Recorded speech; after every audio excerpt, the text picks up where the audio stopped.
Welcome to EKTV. Today, moderate magnitude earthquake was occurred in United Kingdom, England. The quake hits England today, a very shallow depth.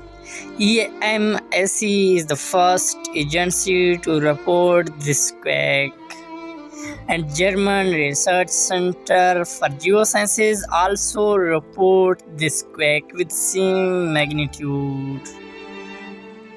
The exact magnitude, epicenter, and depth might be revised in next few hours or minutes. If you like our videos, then please subscribe our YouTube channel for more updates. Thanks for watching.